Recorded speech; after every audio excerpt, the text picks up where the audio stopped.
Bismillahirrahmanirrahim. Assalamualaikum warahmatullahi wabarakatuh.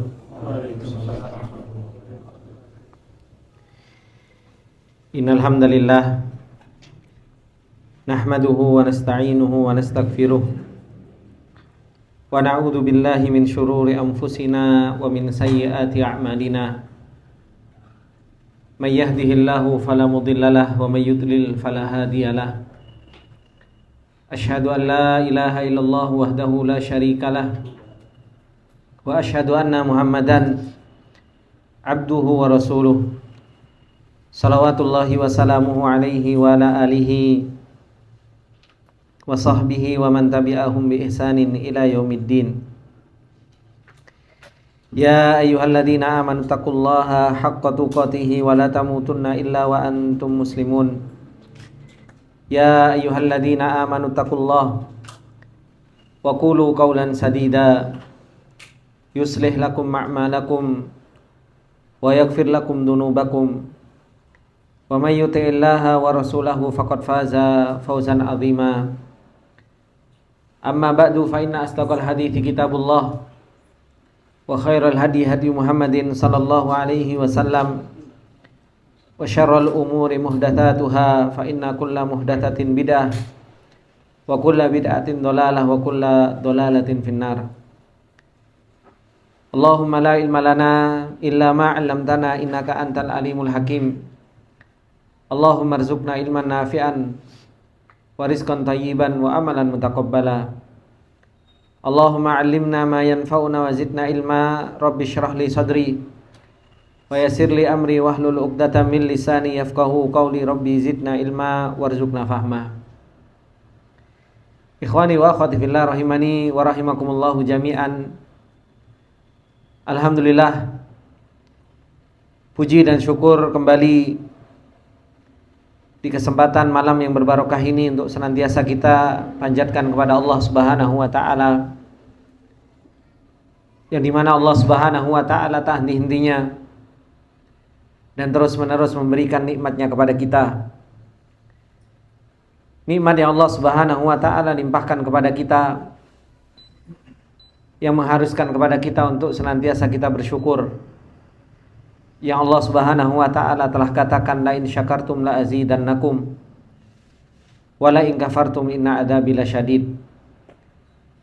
Kalau seandainya kalian mau mensyukuri nikmat yang Allah Subhanahu wa taala berikan, janji yang Allah Subhanahu wa taala berikan kepada kita, la azidannakum, sungguh benar-benar aku akan menambah nikmat tersebut. Wala in kafartum, akan tetapi kalau seandainya kalian mau mengkufuri nikmat yang Allah Subhanahu wa taala berikan, Allah Subhanahu wa taala mengancam, inna adzabi lasyadid, sesungguhnya adabku itu adalah merupakan adab yang sangat keras. Yang termasuk diantara nikmat yang Allah Subhanahu wa ta'ala berikan kepada kita, kita senantiasa dibimbing oleh Allah Subhanahu wa ta'ala dan dimudahkan oleh Allah Subhanahu wa ta'ala untuk menjalankan kebaikan-kebaikan. Kita dimudahkan oleh Allah Subhanahu wa ta'ala di dalam hati kita, diberikan rasa cinta oleh Allah Subhanahu wa ta'ala kepada kebaikan tersebut, sehingga kita mau menjalankannya. Ini orang-orang yang dibimbing oleh Allah Subhanahu wa ta'ala. Oleh karenanya kalau kita bersyukur kepada Allah Subhanahu wa taala dan kita sandarkan bahwasanya nikmat tersebut adalah merupakan nikmat yang Allah berikan kepada hamba-hamba yang Allah Subhanahu wa taala kehendaki, maka Allah Subhanahu wa taala akan tambahkan bimbingan tersebut. Orang-orang yang Allah Subhanahu wa taala bimbing, sebagaimana yang Allah Subhanahu wa taala katakan di dalam surat Al-Hujurat, habbaba ilaikumul iman wa zayyanahu fi qulubikum wa karraha ilaikumul kufra wal fusuqa wal isyan ulaika humur rasyidun. Orang yang kata Allah Subhanahu wa taala ulaika humur rasyidun, mereka adalah orang-orang yang mendapatkan bimbingan itu yang seperti apa? Kata Allah Subhanahu wa taala, orang-orang yang mereka mendapatkan bimbingan itu orang-orang yang habbaba ilaikumul iman. Orang-orang yang Allah Subhanahu wa taala jadikan hatinya itu cinta terhadap yang namanya iman. Senang untuk menjalankan ketaatan kepada Allah Subhanahu wa taala, untuk menjalankan kebaikan dan ketakwaan, itu tidak dibebani dengan hal yang macam-macam di dalam hatinya. Begitu luar biasa dia lapang dadanya ketika thalabatul ilm, lapang dadanya ketika menjalankan sholat 5 waktu, lapang dadanya ketika apa? Ketika menjalankan ketaatan kepada Allah Subhanahu wa taala. Ini orang-orang yang dibimbing. Bukan hanya sekedar lapang, tapi apa? Zayyanahu fi qulubikum. Diperhias ketaatan kepada Allah Subhanahu wa taala itu di dalam hatinya. Oleh karenanya Rasulullah sallallahu alaihi wasallam yang Allah sifati Rasulullah itu wa maghawa, seperti yang kemarin kita sampaikan. Bagaimana Rasulullah sallallahu alaihi wasallam menikmati ibadah. Sampai mengatakan, ya Bilal arihna bis salat. Wahai Bilal, berilah kenikmatan kepadaku dengan salat. Ketika Rasulullah sallallahu alaihi wasallam salat sampai kakinya bengkak, itu kan menunjukkan sebuah kenikmatan. Sampai lupa. Dan dijadikan di dalam hati Rasulullah sallallahu alaihi wasallam begitu nikmatnya beribadah kepada Allah Subhanahu wa taala. Begitu pula para sahabat. Bagaimana para sahabat kuat di dalam beribadah kepada Allah Subhanahu wa taala?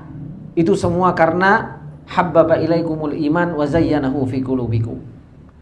Itu semua karena Allah Subhanahu wa taala menjadikan hati kita itu cinta terhadap iman tersebut dan dihiasi. Begitu nikmat-nikmat yang iman yang dirasakan oleh seorang yang dibimbing oleh Allah Subhanahu wa taala.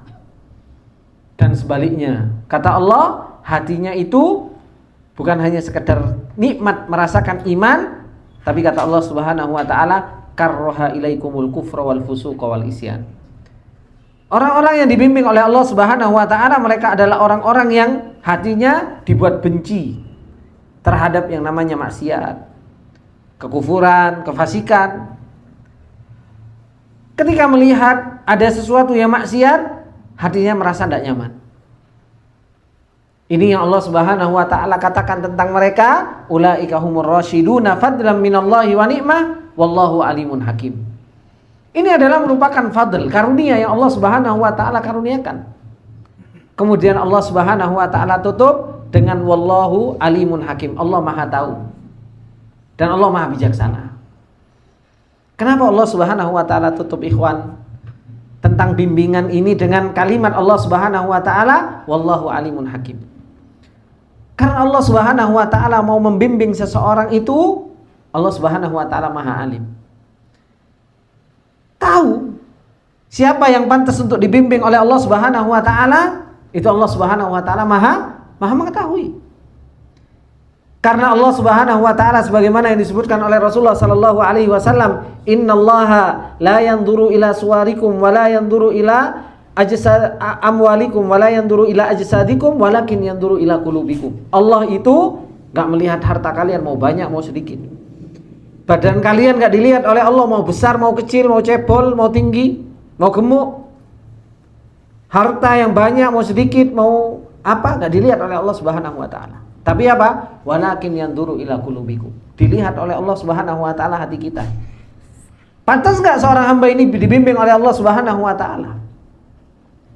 Kalau ternyata hati kita nggak pantas dan kita tidak pernah memantaskan diri untuk dibimbing oleh Allah Subhanahu wa taala, ya kita tidak akan pernah diberi kemudahan oleh Allah Subhanahu wa taala. Dan Allah Subhanahu wa taala ketika melihat dengan hakimnya Allah, dengan kebijaksanaan Allah Subhanahu wa taala, Allah Subhanahu wa taala tuntun. Allah Subhanahu wa taala pertemukan si fulan dengan si alan untuk mendapatkan apa? Untuk mendapatkan kemudahan-kemudahan belajar. Kadang ikhwani wa akhwati fillah, kita dilihat oleh Allah Subhanahu wa taala pantas untuk dibimbing. Dengan maha hakimnya Allah Subhanahu wa taala, maka apa? Kadang kita dipertemukan dengan seorang guru. Itu maha hakimnya Allah. Maha bijaksananya Allah Subhanahu wa taala. Kadang kita itu pantas untuk dibimbing oleh Allah Subhanahu wa taala, dipertemukan dengan teman yang baik. Itu sebenarnya skenario Allah Subhanahu wa taala yang Allah Subhanahu wa taala tutup dengan kalimat wallahu alimun hakim kepada orang-orang yang mereka mau dibimbing oleh Allah Subhanahu wa taala. Karena apa? Karena tadi Orang tersebut berusaha untuk memantaskan diri di hadapan Allah Subhanahu wa taala, dan Allah Subhanahu wa taala memantaskan, dan Allah Subhanahu wa taala melihat kepantasan tersebut hingga akhirnya dibimbing. Terkadang kita kenal ngaji sunnah, ya kan? Sudah lama kita kenal ngaji kok gini-gini saja. Habis itu kita ketemu sama seorang ustadz, gitu. Seorang ustadz tersebut akhirnya mau apa? Mau ngajari kita. Pikiran kita, kenapa ya kok saya nggak mulai dulu ketemu sama ustadz ini? Padahal saya kenal. Pernah terpikir seperti itu nggak ya Pak? Saya itu mengalaminya sendiri. Saya dahulu, ikhwani wa akhwati fillah, sebagai bentuk cerita sedikit. Dulu saya diajar sama Ustadz Abu Izzi, itu sejak di Jamilur Rahman, tahun 2004. Diajar sama beliau. Mukhtasar yang sekarang Bang Azri ini setoran, itu saya sudah pernah diajari tahun 2004. Setelah itu ke Yaman, setelah itu ke Madinah. Lama enggak ketemu beliau. Gitu. Subhanallah, ketemu. Akhirnya diajari tahun 2017, dikasih nasihat lagi. Untuk apa? Untuk kembalilah ke jalan ilmu. Karena saya dari tahun 2014 sampai tahun 2017 itu bukan meninggalkan ilmu, tapi apa? Ya meninggalkan dakwah. Lebih sibuk cari omset dan cari aset. Gitu. Omsetnya kalau naik, asetnya kan bertambah. Gitu kan? Itu tahun 2017 dinasihati balik. Ndaklah Ustaz, saya pengen jadi orang kaya. Saya sampaikan seperti itu. Maha hakimnya Allah Subhanahu wa taala, maha bijaksananya Allah Subhanahu wa taala. Kalau kita mikir, kenapa enggak dari dulu saya ketemu Ustaz Abu Izzi, saya kenal kok. Saya mulai dulu sudah diajar. Tapi subhanallah, ketemu tahun 2017 dikasih nasihat, masih dablek. Tahu dablek, Pak? Apa? Masih susah, masih nakal. Dulu saya sampaikan Ustaz Firanda, Ustaz Ahmad Zainuddin. Ketemu sama anak, antum pulanglah katanya. Dakwahlah di Indonesia. Anda Ustaz, anak pengen jadi orang kaya, enggak pengen jadi orang fakir. Anak jawab seperti itu. Subhanallah, tahun 2018 ketemu lagi sama Ustaz Abu Izzi. Karena beliau umroh setahun sekali ketemu. Karena saya ngurusi umroh Bapak. Dikasih kitab, dikasih nasihat, ya belum memantaskan diri. Belum memantaskan diri, akhirnya apa? Maha hikmahnya Allah Subhanahu wa taala, hati belum apa? Belum mau betul-betul kuat di dalam apa? Mengikuti apa yang hak tersebut. Enggak, akhirnya subhanallah tahun 2019 mulai semakin kuat keyakinan, oh ya ternyata saya harus balik. Gitu. Tahun 2020 awal, alhamdulillah Allah Subhanahu wa taala berikan kemudahan lagi untuk balik. Subhanallah, dari 2017, 2018, 2019 berapa tahun kita diberi nasihat oleh Allah Subhanahu, kita diberi nasihat oleh beliau, dan Allah Subhanahu wa taala sebenarnya sudah pengen menunjukkan, tapi apa? Karena kita belum betul-betul memantaskan diri dengan hikmahnya Allah, apa? Ya hati belum betul-betul mantap. Tapi ketika sudah memantaskan diri dan Allah Subhanahu wa taala dengan hikmahnya, dengan maha alimnya Allah, ya kita ditolong oleh Allah Subhanahu wa taala. Oleh karenanya itu ikhwani wa akhwati fillah rahimani wa rahimakumullah jami'an, perjalanan kita di dalam perjalanan menuju hidayah ini seperti yang Allah Subhanahu wa taala katakan, fa amma man a'ta wattaqa wa saddaqa bil husna fasanuyassiruhu lil yusra. Kalau kita memantaskan diri untuk dipilih sama Allah, memantaskan diri untuk dicintai sama Allah, memantaskan diri untuk dibimbing oleh Allah Subhanahu wa taala, maka fasanuyassiruhu lil yusra. Allah akan berbuat dengan hikmahnya Allah Subhanahu wa taala. Tetapi wa amma man bakhila wastaghna wa kadzdzaba bil husna, gak pernah memantaskan diri untuk dipilih, gak pernah memantaskan diri untuk dibimbing, gak pernah memantaskan diri untuk kita dicintai oleh Allah Subhanahu wa taala, akhirnya apa? Fasanuyassiruhu lil usra. Itu perbuatan Allah. Oleh karenanya ikhwani wa akhwati fillah, bagaimana kita terus memantaskan diri kita untuk senantiasa kita dipilih oleh Allah Subhanahu wa taala, dengan apa? Ya dengan thalabatul ilm. Dengan kita menuntut ilmunya Allah Subhanahu wa taala, belajar apa yang Allah Subhanahu wa taala turunkan kepada kita sebagai bentuk hidayah. kita terus mempelajari ayat-ayat Allah Subhanahu wa taala untuk senantiasa kita mentadaburinya dan agar kita terus berusaha memahaminya. Ayat-ayat di dalam Al-Qur'an begitu banyak yang sudah kita pelajari kemarin. Bagaimana keutamaan ilmu dan keutamaan orang-orang yang mereka membawa ilmu. Kemudian belum lagi hadis-hadis Rasulullah sallallahu alaihi wasallam yang insyaallah di malam ini kita akan membahas keutamaan ilmu dan keutamaan orang-orang yang mereka mau mengambil ilmunya Allah ini dari hadis-hadis Rasulullah sallallahu alaihi wasallam. Kata beliau, al-matlabu tsani al-adillatu minas sunnah. Pembahasan yang kedua, dalil-dalil dari sunnah Rasulullah sallallahu alaihi wasallam berkaitan dengan keutamaan ilmu dan keutamaan orang-orang yang mereka mau membawa ilmunya Allah Subhanahu wa taala. Kata beliau, ahlul ilmi hum warathatul anbiya. Pembawa ilmu mereka itu adalah merupakan pewaris para nabi. Sebagaimana yang Rasulullah sallallahu alaihi wasallam katakan apa? Al ulama warathatul anbiya. Ulama itu adalah merupakan pewaris para nabi. Dan kita tahu nabi itu mewariskan apa? Mewariskan ilmu. Wong Rasulullah sallallahu alaihi wasallam meninggal saja, baju perangnya aja masih apa? Masih digadaikan. Tak ada yang diwariskan kepada anak-anaknya. Rasulullah sallallahu alaihi wasallam meninggal, baju perangnya aja masih digadaikan. Oleh karenanya Rasulullah sallallahu alaihi wasallam mengatakan innal anbiya'a lam yuwarrithu dinaran wala dirhaman walakin warrathul ilma faman akhadahu faqad akhadha bihadzin wafirin. Kata Rasulullah sallallahu alaihi wasallam sesungguhnya para anbiya lam yuwarrithu dinaran wala dirhama, enggak pernah mewariskan dinar sama dirham. Gitu. Kalau kita kan sibuk, gitu. Kita itu sibuk, subhanallah, bagaimana anak kita itu enggak apa? Gak sengsara besok. Iya apa enggak? Kita sudah belikan aset buat anak kita. Anak pertama tak belikan rumah, anak kedua tak belikan rumah, anak yang ketiga seperti ini. Ini buat istri satu, ini buat istri dua, ini anak dari istri satu, ini anak istri dua. Sudah mikir kita. Akhirnya waktu kita habis, Pak. Waktu kita habis untuk apa? Untuk membeli omset tersebut. Subhanallah. Nanti kalau ditanya sama Allah Subhanahu wa taala apa? Kemana waktu yang kamu habiskan? Buat apa? Buat belikan omset anak-anak. Dulu pernah nggak kita mikir orang tua kita itu ninggalkan sesuatu buat kita? Kita kadang nggak punya apa-apa, orang tua kita mungkin nggak sekaya kita sekarang. Ya apa enggak? Kecuali memang anaknya konglomerat dari awal gitu kan. Tapi kebanyakan dari kita, orang tua kita itu nggak sekaya kayak kita. Wong dulu buat beli mobil aja sulit, gitu loh. Punya sawah juga nggak berhektar-hektar. Tapi subhanallah, kita ternyata masih bisa hidup. Kita masih bisa berjuang. Ternyata masih kita bisa apa? Bisa menjalani kehidupan dunia ini. Gitu. Nah kita subhanallah sibukkan waktu kita habis hanya untuk apa? Hanya untuk mencarikan harta. Anak saya bahagia. Gitu. Saya itu pernah ngomong sama istri saya.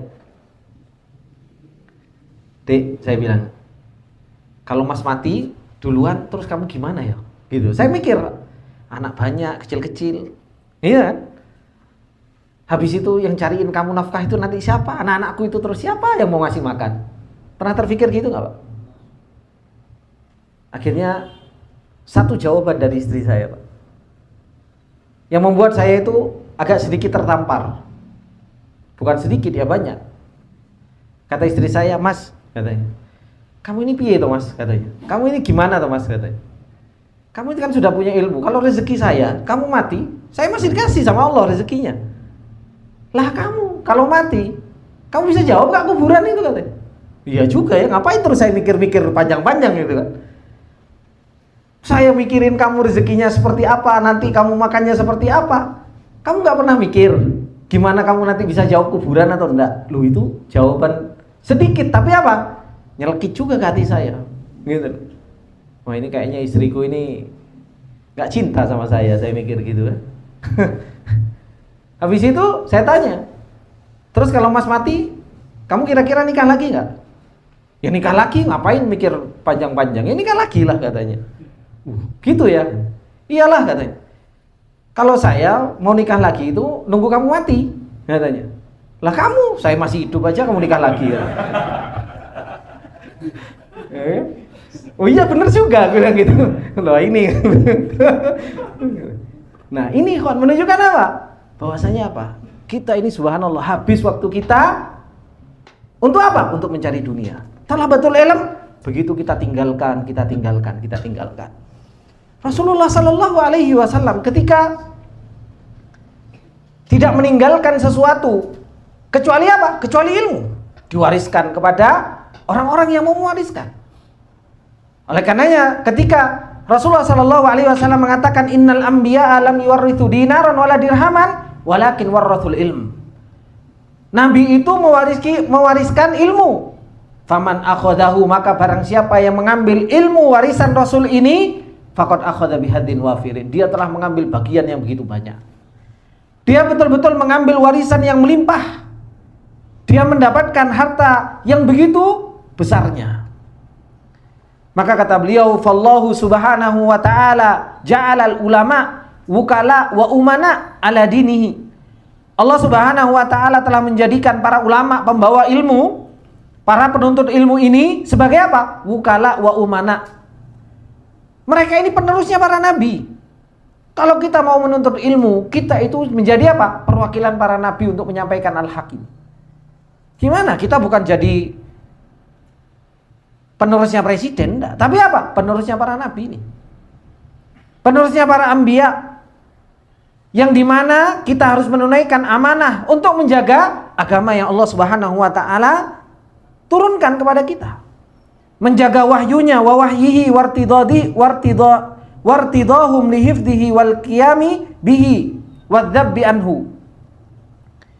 Sehingga kita diperintahkan oleh Allah subhanahu wa ta'ala menjadi seorang penuntut ilmu, untuk menjadi wakilnya, penerus yang menjaga amanah dalam menjaga agama Allah, wahyunya Allah. Dan Allah subhanahu wa ta'ala ridho kepada mereka para ulama untuk menjaga agama dan menjalankan agama ini. Dan berjalan dari apa? Dari perjalanan para anbiya ini. Wa nahika biha manzilatan syarifatan wa manqabatan adhimatan. Sehingga Allah subhanahu wa ta'ala memberikan kepada kita semua, kalau kita mau berjalan di dalam perjalanan ilmu ini, kita akan punya kedudukan yang mulia. Kita akan punya kedudukan yang agung, yang besar. Makanya para ulama mengatakan kemuliaan itu ikhwan akan didapatkan dengan kemuliaan ilmu. Kalau kita mau mencari kemuliaan dari harta, gak akan kita dapatkan. Kalau kita mau mencari kemuliaan cuma dari kedudukan, jabatan, selesai, gak akan terus menerus. Tapi kalau seseorang mau mencari kemuliaan dengan ilmu, maka apa? Allah subhanahu wa ta'ala akan muliakan. Coba kita perhatikan. Di zamannya Imam Syafi'i, Imam Ahmad, ada orang kayanya gak? Ada. Ada yang antum kenal dari orang kayanya mereka? Hah? Nggak ada kan? Ada pejabatnya nggak? Ada yang antum kenal? Nggak. Kenapa? Mereka yang kaya, mereka yang punya jabatan, selesai. Tapi ketika ulama mereka punya ilmu dan ilmunya bermanfaat, subhanallah, sampai sekarang kita kenal meskipun kita nggak pernah lihat Imam Syafi'i, Imam Ahmad, Imam Malik, Imam Abu Hanifah. Kemuliaan terus menerus. Allah subhanahu wa ta'ala jadikan mereka apa? Jadikan mereka mulia. Dan lisan kita ketika menyebutkan nama mereka, rahimahullah, mendoakan mereka. Ya. Makanya Allah subhanahu wa ta'ala jadikan kemuliaan itu apa? Jadikan kemuliaan itu di dalam ilmu. Sekarang ada pertanyaan, Ustaz gimana Ustaz? Saya mau mulia, saya sudah subhanallah umur cuma segini, ya kan? Masa iya kira-kira saya bisa Ustaz? Gitu. Ini apa?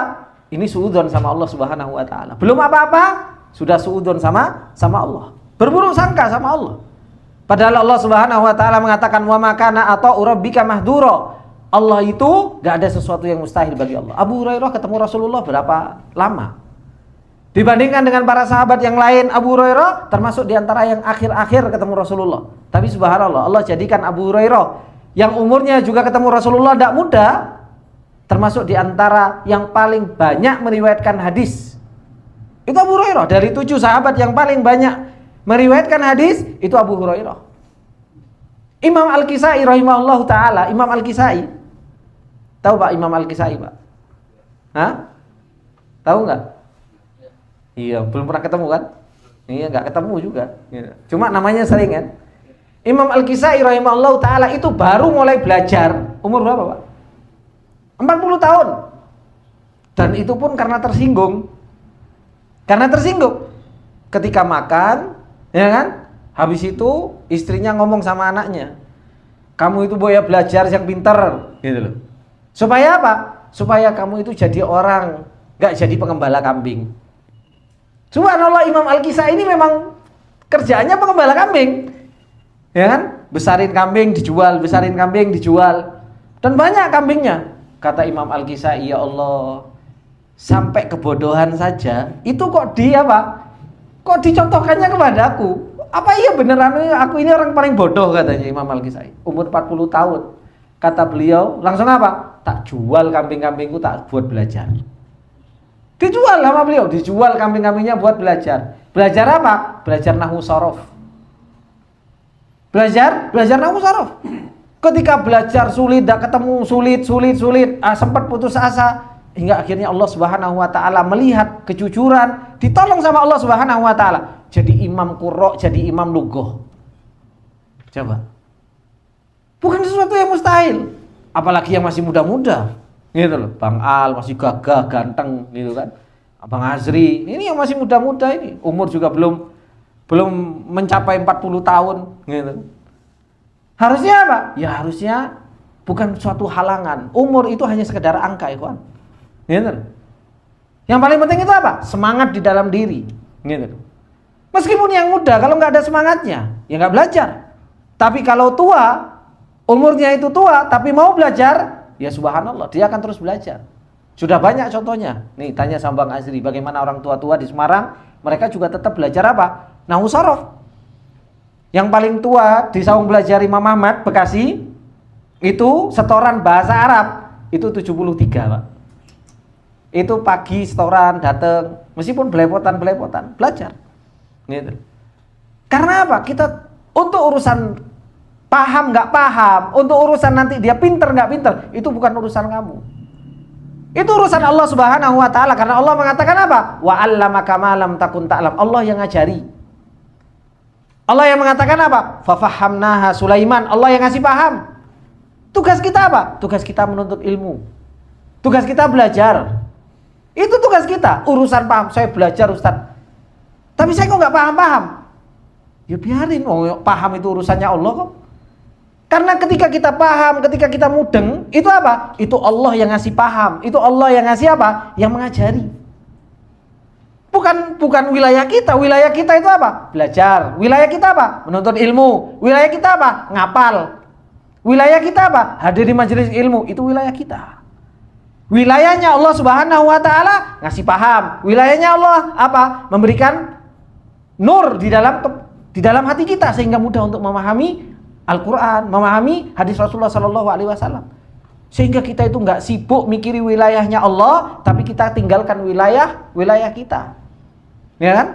Kita itu terkadang sibuk mikiri wilayahnya Allah. Aku enggak paham-paham, aku enggak bisa. Itu wilayahnya Allah. Tapi kita tinggalkan wilayah kita. Kita enggak mau menuntut ilmu, enggak duduk di majelis dan lain sebagainya.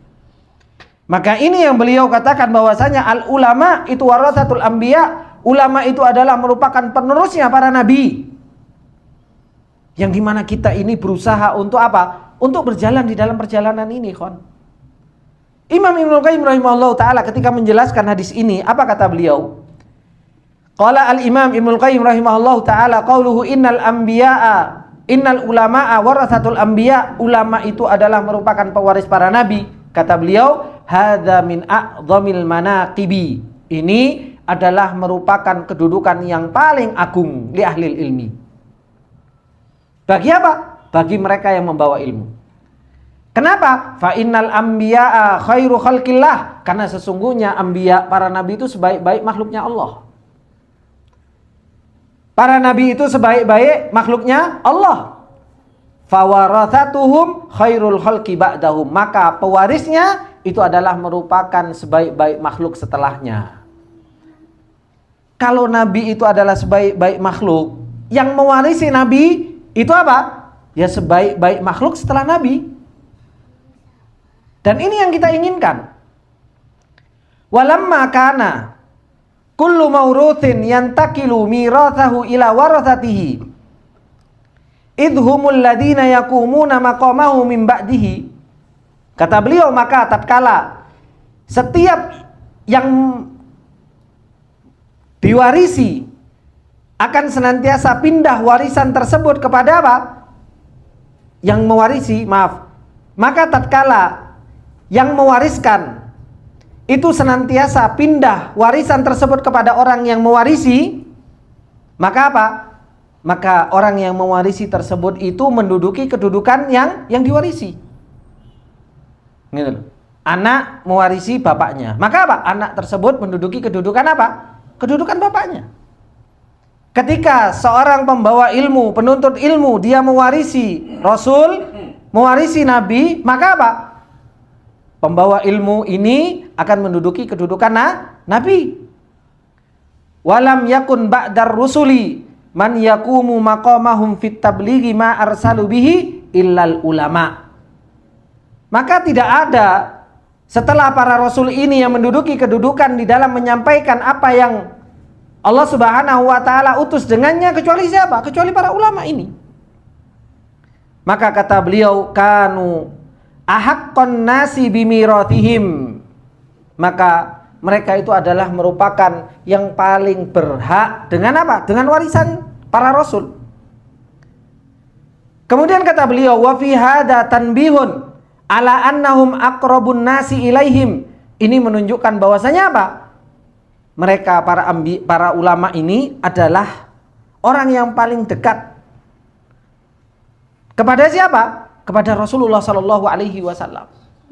Nah, ini ikhwani wa akhwati fillah rahimani wa rahimakumullah. Apa yang disampaikan oleh beliau Imam Ibnul Qayyim harus kita fahami. Kalau para nabi itu mewariskan ilmu dan para ulama itu adalah pewarisnya dan menduduki kedudukan nabi, maka apa? Berusahalah untuk punya sifatnya apa? Sifatnya apa? Sifatnya para nabi. Bagaimana sifatnya para nabi? Yang Rasulullah Shallallahu Alaihi Wasallam itu disifati oleh Allah Subhanahu Wa Taala di dalam perjalanan ilmu. Sifatnya apa? Pertama, kata Allah Subhanahu Wa Taala mengatakan di dalam surat At-Taubah, laqad ja'akum rasulun min anfusikum azizun 'alaihi ma anittum harisun 'alaikum bil mu'minina raufur rahim. Ini sifatnya siapa? Sifatnya siapa ini? Sifatnya Nabi. Berarti apa? Pembawa ilmu harus punya sifat ini.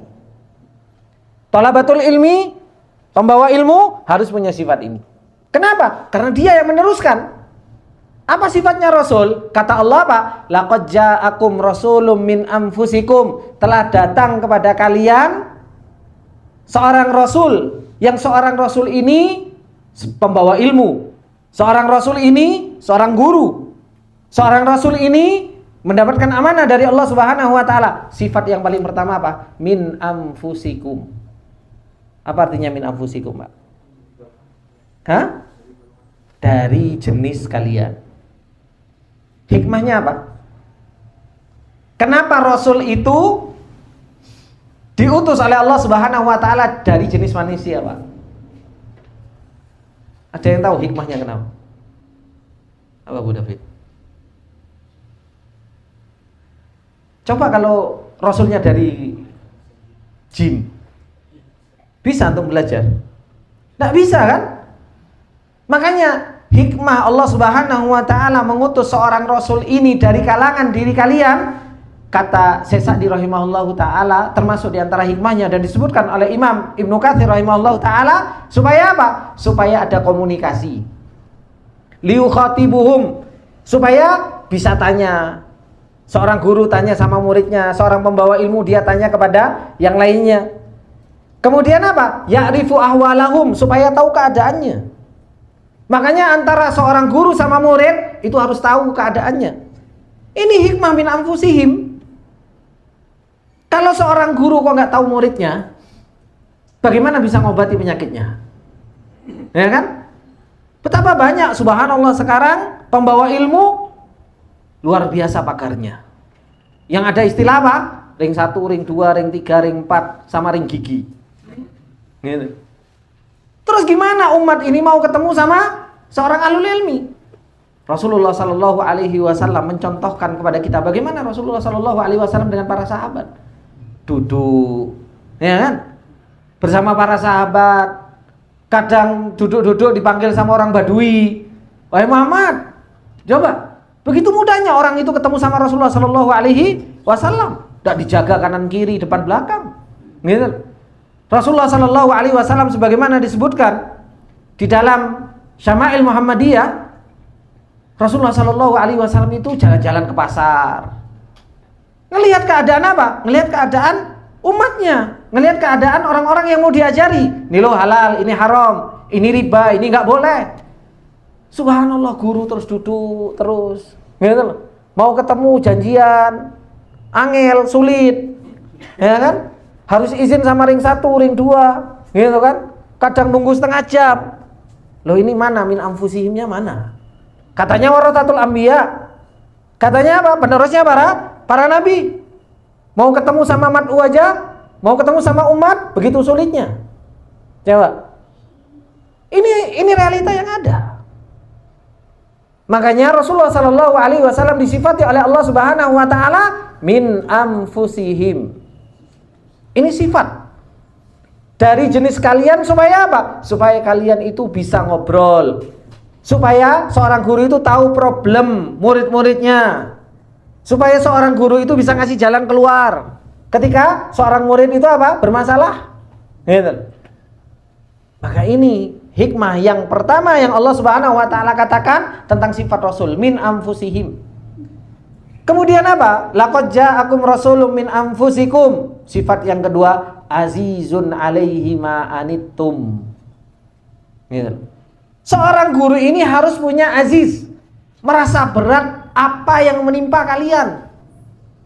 Gitu loh. Seorang pembawa ilmu itu harus punya empati besar terhadap apa? Terhadap umatnya, terhadap muridnya. Makanya Rasulullah Sallallahu Alaihi Wasallam ketika melihat para sahabat gak punya, ya Rasulullah Sallallahu Alaihi Wasallam ketika punya ya dibagi. Gitu. Ketika Rasulullah Sallallahu Alaihi Wasallam keluar malam-malam, ya kan, ketemu sama Abu Bakar, tanya, Abu Bakar, apa yang membuatmu keluar? Lapar ya Rasulullah. Habis itu apa? Ketemu ternyata Umar keluar. Umar, apa yang membuatmu keluar? Lapar wahai Rasulullah Sallallahu Alaihi Wasallam. Rasulullah Sallallahu Alaihi Wasallam buka bajunya, ya, sudah ada 2 batu. Gitu. Ternyata apa? Bukan kamu tok yang lapar, saya juga lapar. Gitu. Gitu. Terkadang seorang guru pembawa ilmu nggak punya perhatian terhadap muridnya. Ini muridnya lapar atau enggak? Yang penting apa? Yang penting guru nih makannya enak, gitu kan? Setiap hari makanannya apa? Makanannya enak. Muridnya nggak tahu apa yang dimakan. Maka ini sifat seorang pembawa ilmu itu harus azizun 'alaihi ma anittum. Harus punya apa? Punya rasa berat apa yang menimpa kalian. Oleh karenanya ikhwani wa akhwati fillah rahimani wa rahimakumullah. Dulu saya ceritakan sedikit belajar di Yaman. Kalau belajar di Yaman itu ikhwan, kalau kita mau masuk ke markaz, gitu kan, ke tempat belajar itu kita izin. Kenapa? Karena kita numpang makan sama guru. Kita numpang makan sama guru. Kita datang, Syekh, afwan, boleh nggak anak belajar sama antum? Nanti saya mikir dulu, ya nanti tak lihat dulu. Cukup nggak makanan untuk ngasih makan kamu? Coba. Jadi yang ngasih makan apa? Ya si makan itu gurunya. Nah, nanti gurunya ngomong, ya nggak apa-apa kamu belajar di sini tapi makanannya kayak gini ya, gitu loh. Nggak bayar SPP, gitu loh. Seorang guru itu apa? Seorang guru yang berkorban. Gitu. Mau apa? Mau meluangkan waktu, bahkan apa? Bahkan ngasih makan ke muridnya. Nggak mau guru itu melihat muridnya apa? Susah. Gitu. Itu yang saya alami ketika apa? Ketika di Yaman. Dulu ceritanya Syekh Muqbil rahimahullahu ta'ala. Bagaimana? Syekh Muqbil rahimahullahu ta'ala kalau ngelihat murid-muridnya itu dalam keadaan susah ekonomi, itu dibantu sama beliau. Ya kan? Bahkan dulu teman-teman yang ada yang tinggal di padang pasir kadang dikirimin sama beliau. Dulu Syahna cerita, dikirimin apa? Dikirimin gandum, dikirimin apa? Supaya apa? Supaya bisa makan murid-muridnya. Ya subhanallah sekarang. Coba. Sekarang kita mau belajar aja, SPP aja mahal apa enggak? Apalagi uang gedungnya. Ya. Gimana kita mau azizun alaihi ma'anitum? Kok enggak ada azizun alaihi ma'anitum ini di dalam pendidikan kita, kok enggak ada? Justru malah apa? Justru sekarang sekolah jadi apa? Bahan bisnis. Gitu loh. Untuk menghasilkan apa? Untuk menghasilkan fulus. Ya. Kemana rasa empati kepada orang-orang yang mereka pengen belajar? Kok justru malah memberatkan? Akhirnya apa? Ya ini, gimana kita mau mendapatkan ilmu yang barokah? Gimana kita mau mendapatkan ilmu yang bermanfaat? Kalau maaf, prosesnya saja sudah untuk menjalani sifat Rasul seperti ini aja kita berat. Makanya seorang Imam Ahmad rahimahullah ta'ala ketika beliau menceritakan tentang hakikat pembawa ilmu, apa kata beliau? Pembawa ilmu itu ma'ahsana atharahum 'alan nas wa ma'akbaha atharon nas alaih. Pembawa ilmu itu harus terus bisa memberikan manfaat dan kebaikan kepada manusia. Meskipun apa? Meskipun manusia itu memberikan keburukan kepada dirinya. Ini baru pembawa ilmu, sifatnya seperti ini. Kita ini pembawa ilmu, thalabatul ilmi. Kita itu jangan hitung-hitungan secara apa? Secara materi terus. Saya ngisi di situ, saya dapat fulus. Saya ngisi di sini, saya dapat fulus. Bukan seperti itu. Tapi apa? In ajriya illa 'alallah, in ajriya illa 'alallah. Bahkan ngajari 1 murid, 2 murid, gitu loh, 3 murid. Ini pahalanya ya di sisi Allah Subhanahu wa ta'ala. Nah inilah yang dikatakan oleh beliau Imam Ahmad rahimahullahu ta'ala, pembawa ilmu itu harus terus memberikan kebaikan dan gak boleh putus. Meskipun apa? Meskipun manusia itu berbuat buruk kepadanya, itu gak boleh baper. Gak boleh baper. Kalau seorang guru baperan gimana terus? Coba kalau Rasulullah dulu baper ketika ke Taif, ikhwan, dilempari batu, ya kan? Padahal Rasulullah pengen ngajari hidayah. Habis itu Rasulullah baper. Terus gimana, Pak? Nggak ada yang dapat hidayah, kan seperti itu. Tapi Rasulullah Shallallahu Alaihi Wasallam sudah dimudahkan oleh Allah Subhanahu Wa Taala. Alam nashrah laka sadrak. Wahai Muhammad, bukankah kami telah melapangkan dadamu? Supaya apa? Gak baperan Rasulullah Shallallahu Alaihi Wasallam. Meskipun Rasulullah Shallallahu Alaihi Wasallam sama orang Badui, lehernya sempat apa? Ditarik dan lain sebagainya. Coba ada yang berani sekarang narik nih Ustadz? Gitu kan? Kalau nggak baper, besok nggak isi lagi lah saya, kan gitu. Maka ini sifat yang harus dimiliki oleh pembawa ilmu itu. Ketika Allah Subhanahu wa ta'ala mengatakan laqad ja'akum rasulun min anfusikum sifat pertama. Habis itu apa? Azizun 'alaihi ma anittum. Kemudian yang ketiga, harisun 'alaikum. Apa artinya harisun 'alaikum? Semangat untuk memberikan hidayah. Seorang guru itu harus apa? Harus semangat untuk memberikan hidayah kepada murid-muridnya. Pembawa ilmu harus semangat, gak boleh capek. Gitu loh. Sekarang subhanallah, begitu sulitnya untuk mencari guru yang loyalitas tingkat tinggi seperti ini. Karena apa? Semua diukur dengan fulus. Coba dulu, Pak, saya itu masih ingat, kalau guru-guru dahulu, kalau kita nggak bisa, itu didatengin sama Pak Guru kan, atau didatengin sama Bu Guru ke rumah.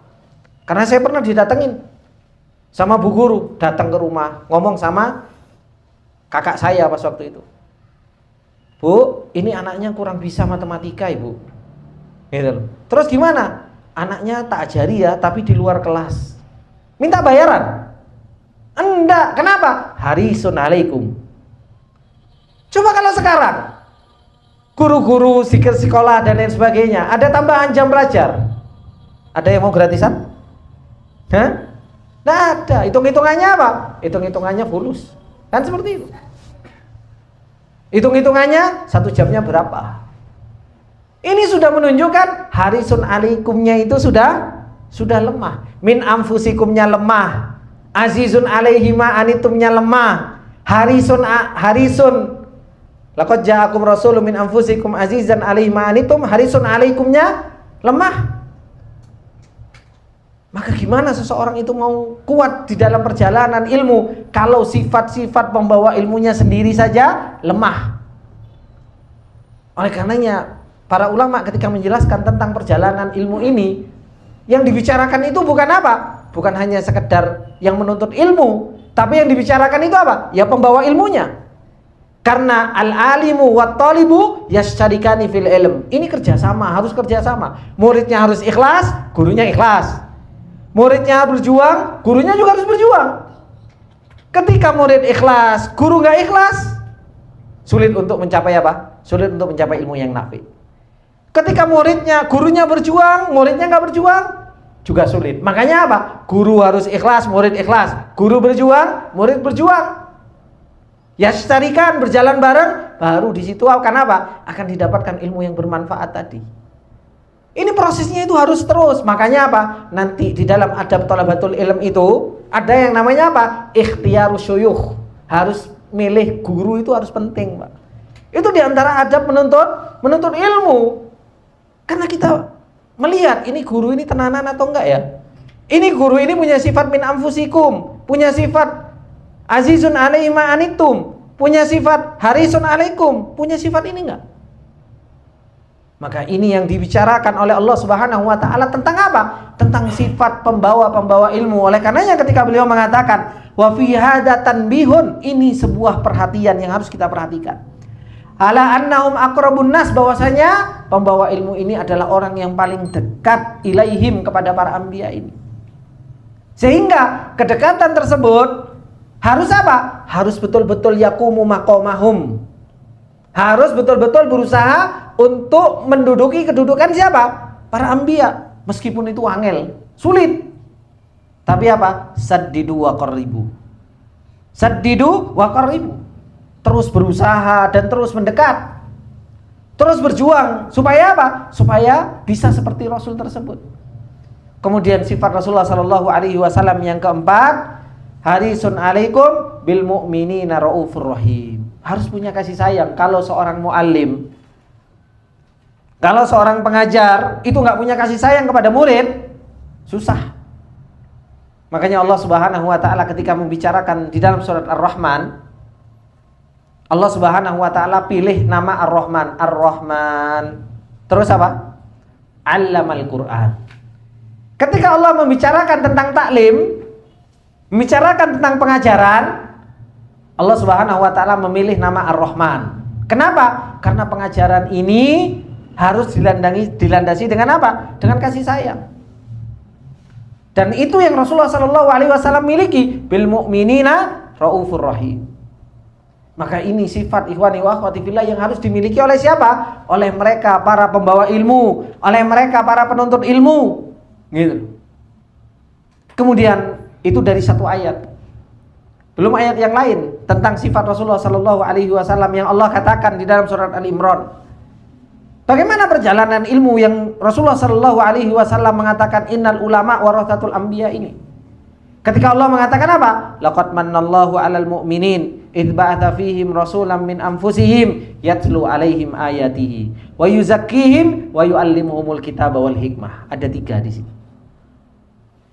Orang itu di dalam perjalanan ilmu untuk mendapatkan warisan Rasul dan meneruskan perjuangan Rasul ini harus ada yatslu, harus ada bacakan ayat. Yang kedua, harus ada tazkiyah, yuzakkihim. Yang ketiga, harus ada taklim, yu'allimuhumul kitaba wal hikmah. Ini 3 hal. Kalau sifatnya Rasul itu 4, yang dilakukan oleh Rasul secara praktek nyata itu ada 3 ini.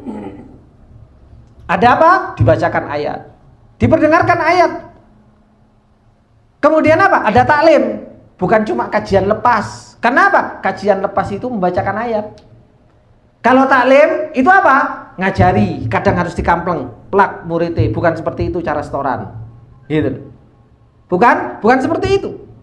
Kamu salah. Gitu. Harus ada teguran, harus ada sentilan. Coba dulu kita kadang sentil, kadang kita dilempar sama apa? Papan tulis sama guru. Itu sebagai bentuk apa? Sebagai bentuk taklim dan tarbiyah kadang. Subhanallah, sekarang kita ini baperan gitu loh. Dimarahin sedikit sama gurunya, apa yang terjadi? Wis anak mau kajian sama ustadz itu. Kenapa? Anak ditegur sama ustadz. Terus gimana mau menjadi seorang penuntut ilmu? Makanya penuntut ilmu itu dadanya itu harus lapang, ikhwan. Penuntut ilmu itu harus apa? Harus jembar, harus lebar dadanya. Jangan pernah baper. Kadang kita baper sama ustadz, kadang kita baper sama teman. Oleh karenanya Allah Subhanahu wa taala ketika mengatakan tentang perjalanan ilmu, Allah katakan di dalam surat Ar-Ra'd, apa kata Allah? Anzala minas sama'i ma'an fasalat awdiyatun biqadariha fahtamala sailu zabadar robiyah. Ini untuk menjalani warasatul anbiya ini itu harus seperti itu. Ketika Allah mengatakan di dalam surat Ar-Ra'd, Allah menurunkan anzala minas sama, Allah menurunkan air dari atas langit. Yang air dari atas langit tersebut apa? Fasalat audiyatun. Air tersebut itu mengalir ke sebuah lembah. Kata Allah apa? Fasalat audiyatun biqadariha. Lembah tersebut itu akan menampung air itu sesuai dengan kadarnya. Kalau lembahnya besar, nampung airnya sedikit atau banyak? Kalau lembahnya sempit, nampung airnya berapa? Sedikit, kan seperti itu. Nah, ini Allah Subhanahu wa taala katakan, permisalkan. Allah ini mempermisalkan ilmu dalam surat Ar-Ra'd ini. Ya Allah Subhanahu wa taala permisalkan ilmu itu dengan apa? Dengan air jernih. Turun dari atas langit seperti wahyu. Anzala minas sama'i ma'an fasalat audiyatun. Ilmu tersebut itu nyampe dalam satu lembah, tempatnya ilmu, hati seseorang. Kalau hatinya itu sempit, maka apa? Sudah gitu. Baru dimarahin sedikit sama ustadznya, baper, gak dapat ilmu sudah. Terkadang kita itu subhanallah mengajari anak kita baper, ya kan? Apalagi anak kita itu dijewer di sekolahannya, kemudian laporan sama kita, seakan-akan kita mau mencak-mencak gitu. Woi, besok tak datengin gitu. Habis itu langsung kita marah-marah sama gurunya. Kenapa anak saya ini dan lain sebagainya. Lah ini gimana mau ngajarin anaknya untuk apa? Untuk nggak baperan, bapaknya aja baperan gitu. Emaknya saja baperan. Maka apa?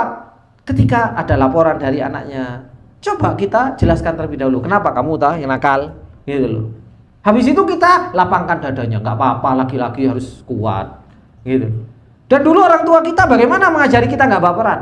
Pulang nangis, dikamplengin kita sama orang tua kita. Nah, kalau nggak ditambah, gitu, sehingga kita menjadi mental yang luar biasa nggak baperan, gitu. Maka inilah yang Allah katakan tentang ilmu fasalat audiyatun biqadariha. Kalau kadar hati kita itu sempit, kita dapat ilmunya sedikit. Nggak cocok sama teman, udahlah, anak nggak mau kajian ke tempat situ. Kenapa? Teman-temannya nggak asik. Ini mau kajian, kamu kalau teman asik gitu. Maka harus jembar, harus lapang dada itu. Kemudian Allah katakan fasalat audiyatun biqadariha fahtamala sailu zabadar robia. Maka air tersebut itu akan membawa buih-buih. Karena air ketika datang, ilmu ketika datang dari Allah itu jernih. Nyampe ke hati kita muncul kotoran. Muncul kotoran. Dan seperti itulah hakikat air. Air itu dari atas itu jernih. Ketika nyampe bumi, tiba-tiba sudah ada gelembung-gelembung putihnya. Gelembung putih. Itu Allah Subhanahu wa taala beri contoh di dalam Al-Qur'an tentang perjalanan ilmu itu sebegitu detailnya. Tapi kita itu nggak pernah mikir tentang perjalanan ilmu yang Allah sudah berikan contoh, yang Allah sudah jelaskan sebegitu jelasnya di dalam Al-Qur'an. Makanya ketika Rasulullah Shallallahu Alaihi Wasallam bagaimana praktek kerja nyata beliau ketika mengajarkan ilmu supaya warasatul anbiya ini yang mewarisi tugas para nabi ini supaya bisa mengikuti Rasulullah Shallallahu Alaihi Wasallam yatlu alaihim, baca ayat-ayat Allah, dibacakan kepada mereka. Habis itu apa? Yuzakkihim wa yu'allimuhumul kitab. Yu'allimuhumul kitab ini taklim, diajari. Salah dibenarkan. Wong terkadang itu subhanallah ikhwani wa akhwati fillah rahimani wa rahimakumullah. Sekarang saja saya itu pernah ngobrol sama teman-teman yang S2, S3 gitu. Ketika saya tanya, Mas, sama nggak ngajar ke pondok-pondok pesantren yang SMP, SMA? Apa jawaban mereka yang membuat saya kaget, Pak? Wah, itu lulusan pondok aja bisa ngajar SMP, SMA. Kalau kita yang S2, S3 ini ngajari yang apa? Yang sudah kuliah saja. Ini subhanallah. Gimana dia bisa menjawab seperti itu? Padahal apa? Ini anak SMP, SMA itu butuh usul. Butuh orang yang mentarbiyah, yang punya ilmu yang kuat. Lulusan pondok saja itu masih butuh apa? Butuh bimbingan. Habis itu disuruh untuk ngajari anak SMP, SMA. Makanya apa? Makanya nggak heran kalau keluaran SMP, SMA di sekolah-sekolah kita sekarang itu apa? Rodo amburadul. Kenapa? Karena yang megang masih butuh ditarbiyah juga. Yang megang, yang ngajar saja butuh tarbiyah, habis itu masih disuruh ngajar. Habis itu modern-modernnya kemana? Yang besar-besarnya kemana? Terbang sana, terbang sana, terbang sana, terbang sana. Maka ini ikhwani wa akhwati fillah, makanya ketika Allah mengatakan yatslu alaihim ayatihi wa yuzakkihim wa yuallimuhumul kitab, harus ada tarbiyah, taklim. Tujuannya itu untuk apa? Untuk yuzakkihim ini. Makanya yatslu sama yuallim ini punya satu tujuan. Tujuannya untuk apa? Yuzakki. Karena orang kalau dibacakan ayat, orang kalau diajari ilmu dan ditarbiyah, maka akan menghasilkan hati yang benar, hati yang suci. Ini dengan hati yang suci inilah fitnah syahwat, fitnah syubhat itu apa? Itu akan bisa ditangani. Dengan banyaknya membacakan, dengan banyaknya mentarbiyah, akhirnya hati itu mendapatkan apa? Mendapatkan tazkiyah. Makanya faedahnya kita datang taklim, faedahnya kita belajar, faedahnya kita itu menuntut ilmu, supaya apa? Supaya kita itu mendapatkan tazkiyah ini loh ikhwan. Supaya kita itu hati kita menjadi hati yang benar. Ini tujuan menuntut ilmu itu. Allah Subhanahu wa taala sudah katakan, tujuannya itu untuk tazkiyah ini. Makanya Allah Subhanahu wa taala katakan di dalam surat Al-A'la, ketika Allah mengatakan apa? Qad aflaha man tazakka. Sungguh benar-benar orang-orang yang bisa mensucikan diri itu adalah orang yang beruntung. Siapa mereka? Qad aflaha man tazakka wa dzakara isma rabbih fasalla. Orang yang dibacakan ayat, orang yang menuntut ilmu, ketika terus disampaikan kepada mereka dan terus ditarbiyah, mereka itu bisa apa? Bisa ingat sama Allah, dia bisa menjalankan ketaatan kepada Allah Subhanahu wa taala. Yang merusak apa? Kata Allah Subhanahu wa taala, yang merusak tazkiyah ini, Allah mengatakan apa? Bal tu'thirunal hayatad dunya. Yang merusak itu apa? Kalian itu lebih sibuk sama urusan dunia kalian. Ini yang merusak tazkiyah ini. Makanya saya sering sampaikan, mana yang lebih banyak datanya masuk? Nambah omset atau nambah ilmu? Kalau datanya lebih banyak nambah omset, datanya lebih banyak bisnis, maka apa? Ya sulit untuk mendapatkan tazkiyah. Kalau datanya yatslu sama taklim ini lebih banyak, lebih mudah untuk mendapatkan apa? Mendapatkan tazkiyah, mendapatkan kesucian hati ini.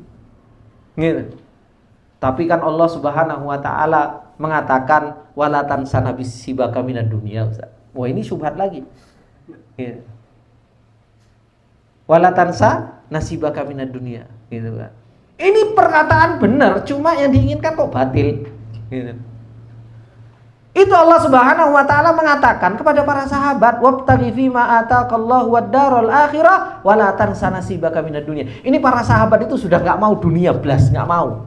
Makanya Allah apa? Katakan kepada para sahabat, wala tansa nasibaka minad dunya. Woi para sahabat, kamu itu kok ibadah terus, taat terus, jangan lupakan kamu juga punya bagian di dunia. Kita enggak usah diucapkan wala tansa nasibaka minad dunya, kita sudah gila terhadap dunia. Enggak usah pakai dalil itu, harusnya apa? Wabtaghi fima ataqallahu wad-darul akhirah, itu dalil buat kita. Wala tansa nasibaka minad dunya, yaitu dalil buat para sahabat yang betul-betul luar biasa berjalan menuju Allah itu lari. Kita subhanallah berdalil subhanallah gitu. Ustaz, tapi kan wala tansa nasibaka minad dunya. Enggak usah kamu itu dibilang seperti itu kamu sudah belayu, sudah lari, udah enggak karu-karuan. Gitu. Maka ini ikhwani wa akhwati fillah rahimani wa rahimakumullahu jami'an.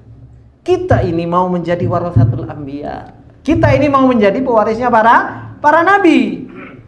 Ini yang harus betul-betul kita perjuangkan di dalam perjalanan dunia ini menuju Allah Subhanahu wa taala. Kita pengen jadi orang mulia. Kita ini pengen menjadi orang yang diangkat derajatnya oleh Allah Subhanahu wa taala, bukan menjadi orang yang kaleng-kaleng. Bukan menjadi orang yang rendahan, enggak. Kita pengen menjadi orang yang mulia di sisi Allah Subhanahu wa taala. Tapi ternyata kemuliaan itu enggak gratis.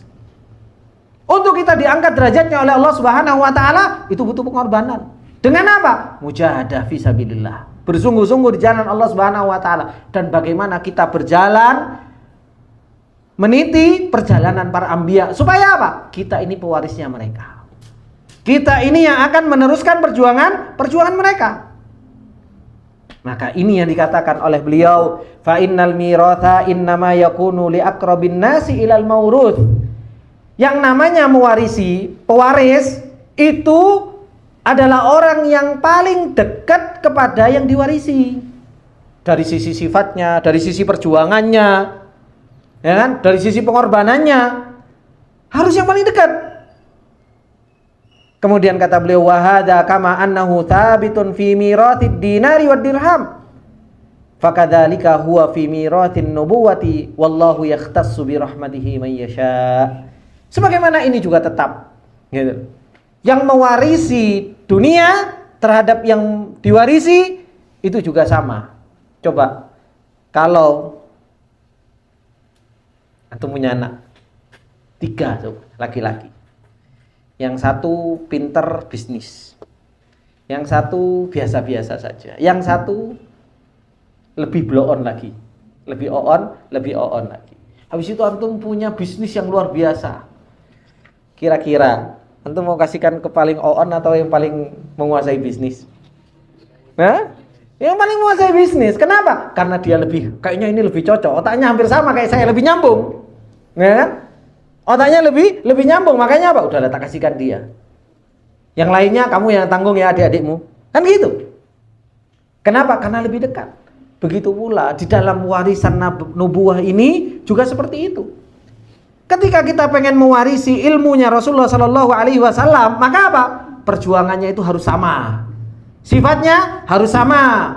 Pengorbanannya harus sama. Kalau kita sudah banyak kesamaan, nanti baru ditolong oleh Allah Subhanahu wa taala dan dimudahkan oleh Allah Subhanahu wa taala. Ini ikhwani wa akhwati fillah rahimani wa rahimakumullah jami'an. Baru satu hadis, Pak. Ya kan? Insyaallah kita akan lanjutkan di kesempatan yang akan datang. Tidak tahu kapan kesempatan yang akan datangnya lagi, insyaallah nanti kalau dimudahkan oleh Allah Subhanahu wa taala.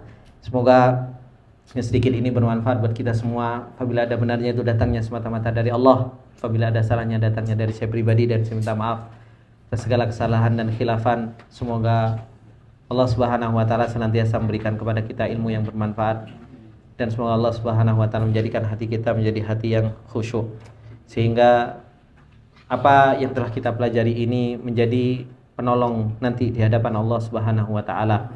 Subhanakallahumma bihamdika asyhadu an la ilaha illa anta astaghfiruka wa atubu ilaik. Assalamualaikum warahmatullahi wabarakatuh.